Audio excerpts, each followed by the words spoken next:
What if the greatest miracles of God are happening quietly in the lives of people the world rarely notices?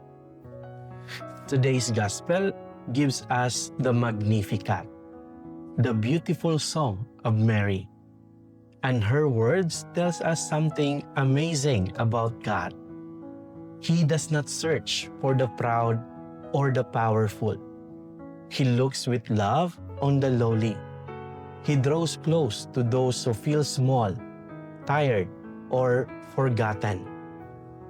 Mary praises God not because her life was easy, but because she trusted Him in the middle of uncertainty.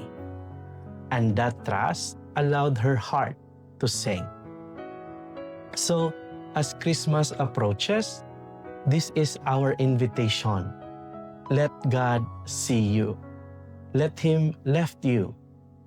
Even in your struggles, He is working quietly, just as He worked quietly in Mary. And look around you. Someone near you may feel unseen. Your kindness might be the reminder that God still notices them. This Christmas, let your life echo Mary's song.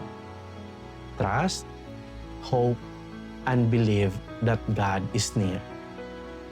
Amen.